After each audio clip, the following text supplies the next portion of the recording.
장에 문제가 있으니까 장 검사를 좀 해보시는 게 좋겠습니다, 이렇게 말씀을 드리면 대장 내시경을 했는데 대장 깨끗하대요. 아무 문제가 없대요. 내시경에서 깨끗했으니까 문제가 없다, 이렇게 생각하시는 분들이 많거든요.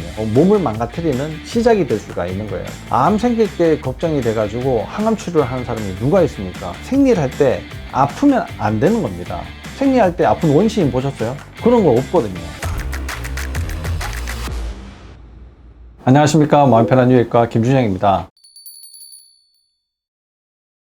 저는 이제 유방 갑상선 전문의로 활동을 한 지 이제 10년이 훨씬 넘었고요. 그 전에는 간담체 외과 전문의로 있었고요. 지금 하고 있는 이제 다양한 치료들은 수술을 하고 항암 치료를 하고 하면서도 계속 문제가 생기고 재발을 하고, 이런 환자들을 어떻게 하면 좀 더 개선시킬 수 있는 방법이 없을까 찾아보다가 계속 이제 조금씩 변하게 된 거죠. 영양 치료를 하고 식습관을 교정해주고 생활 자세를 변경시켜주고, 요즘 하고 있는 치료들은 자율신경, 척추와 관련되어 있는 문제들을 해결을 해서 여러분들 건강을 좀 더 지키고 또 회복하는 데 도움을 드리자, 이렇게 생각하고 진료를 보고 있습니다. 우리 몸에 나타나는 증상, 제일 흔한 거는 쓰러지는 게 제일 흔하고요. 뭐 위주신경 실신, 이게 이제 제일 흔히 알려져 있는 병명인데, 이런 문제 말고도 심장이 이상하게 뛴다든지 식은땀이 뭐 많이 난다든지 소화가 안 된다든지, 이런 문제들도 자율신경 실조와 관련되어 있는 증상이다, 이렇게 보시면 됩니다.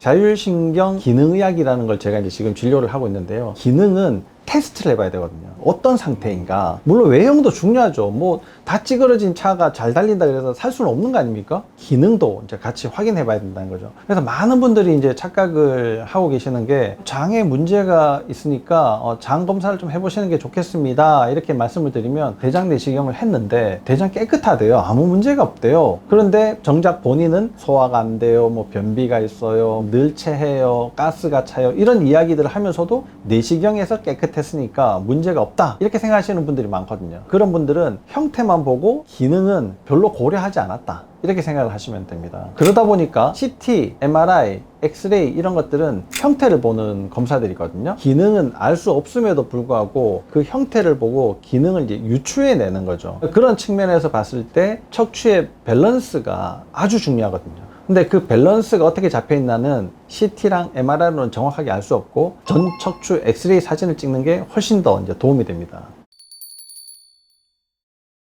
척추의 밸런스가 깨지면 자율신경에 문제가 생기게 되는데요. 척추에 들어있는 척수신경 중에 한 부분의 기능이 자율신경 기능을 이제 담당을 하고 있는 건데요. 이게 척추뼈와 딱 붙어 있거든요. 그러다 보니까 뼈가 돌아가거나 휘어지거나 틀어지거나 찌그러지거나 이런 문제가 생겼을 때는 신경도 반드시 영향을 받게 되어 있단 말이죠. 그러다 보니까 뼈의 문제들을 보고 유추를 해서 신경이 조금 더 안정화될 수 있도록 하는 방법을 찾아야 되는데, 그 중에 제일 적합한 방법이라고 생각할 때는 프롤로라는 방법으로 인대를 강화시키고 흔들거리고 불안한 그 척추의 마디마디를 좀 안정화시키는 방법으로 치료를 하고 있습니다. 정형외과 가도 사실 뭐 자세 교정을 직접적으로 이제 가르쳐 주지는 않죠. 저희는 이제 엑스레이 사진을 분석을 해서 이분에게 가장 적합한 치료, 운동, 이걸 이제 권해드리는데, 사실 좋은 운동을 하기보다는 몸을 그렇게 만들고 문제가 생기도록 한 그런 자세, 운동, 습관, 이런 것들을 하지 말라고 이제 교정해 주는 것이 저희들이 주로 하는 역할입니다.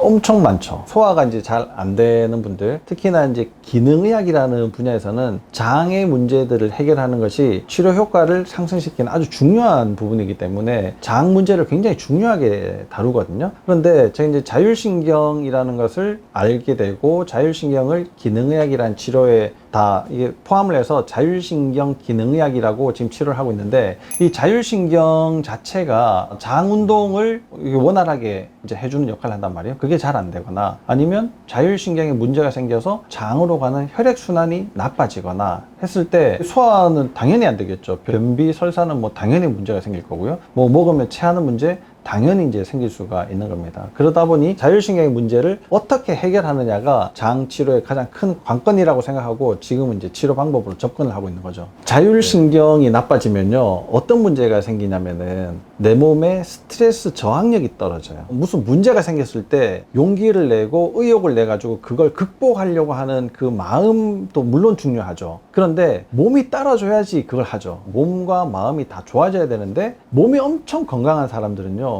정신력도 좋을 가능성이 매우 높습니다. 자율신경은 등 척추, 우리가 흉추라고 하는데요, 등 척추 1번부터 12번까지 갈비뼈가 연결되어 있는 척추예요. 거기에서부터 바깥으로 이제 뻗어서 나오면서 교감신경이라는 활동을 이제 하게 되는 게 자율신경의 핵심입니다. 물론 교감신경에 대응하는 부교감신경이라는 것도 있긴 하지만 교감신경이 망가지기 때문에 온갖 질병들이 이제 다 생기게 되는데요, 결국은 이제 등 척추랑 관련이 된단 말이에요. 근데 등 척추는 혼자 고장이 나느냐? 잘 안 나요. 그럼 어떻게 고장이 나느냐? 목과 골반의 문제가 등의 문제를 만들어내거든요. 이 신경이 뇌에서 출발해서 목을 거쳐서 등으로 가거든요. 그러니까 목의 문제가 아주 길목처럼 작용하는 거예요. 목을 거치지 않고서는 해결되지 않거든요. 근데 현대인들은 또 목이 엄청 많이 망가져 있어요. 골반이 틀어져 있는 것보다 훨씬 더 많은 비율로 목의 문제들이 많기 때문에 자율신경의 문제가 많이 동반되어 있죠. 그러면 나이가 많으면 당연히 자율신경 문제가 많을 수 있겠죠. 그런데 요즘은 생활 자체가 점점 더 이렇게 현대화되어 가다 보니까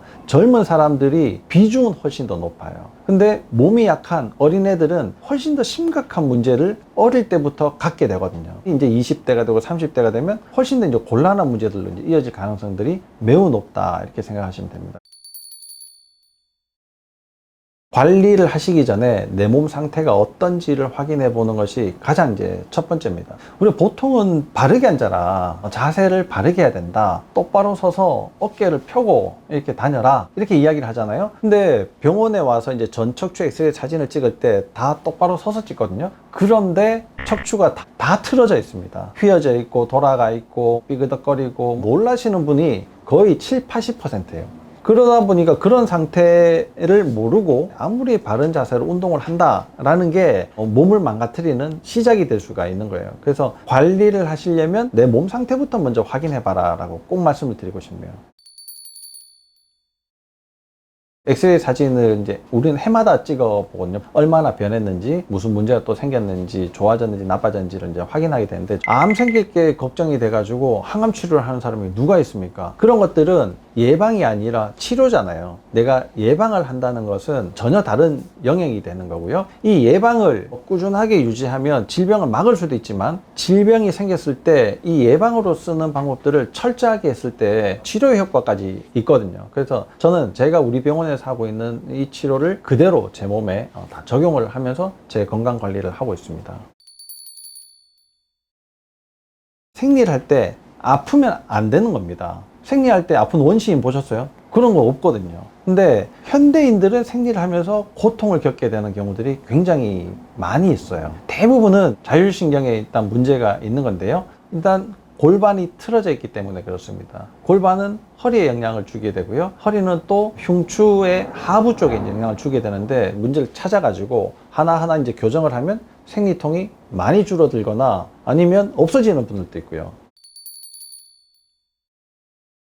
이 자율신경 실조증이라는 게 사실 어떻게 보면은 정확하게 진단할 수 없는 병명이기 때문에 혼자서 고생하고 있을 가능성이 매우 많거든요. 단번에 내가 자율신경에 문제가 있다라고 생각을 하시고 저희 병원에 찾아오시는 분은 거의 없다, 이렇게 이제 보시면 되는데, 혹시 내 증상이 치료를 해도 큰 효과가 없고 내가 관리를 하는데도 그렇게 뚜렷한 호전이 없다, 발전이 안 된다 라고 생각이 되시면 꼭 자율신경 검사를 한번 해보시고, 실조증으로 가시기 전에 관리를 하시면 훨씬 더 좋겠고요. 실조증이 갔다 하더라도 포기하지 마시고 치료를 제대로 받으시면 여러분들이 건강을 회복하는데 큰 도움을 드릴 수 있을 거라고 생각을 합니다. 지금까지 자율신경과 관련되어 있는 각종 질병들, 또 자율신경이 뭔가, 어떻게 해결할 수 있을까에 대해서 설명을 드렸는데요. 다음 편에는 훨씬 더 좋은 내용으로 찾아뵙도록 하겠습니다. 감사합니다.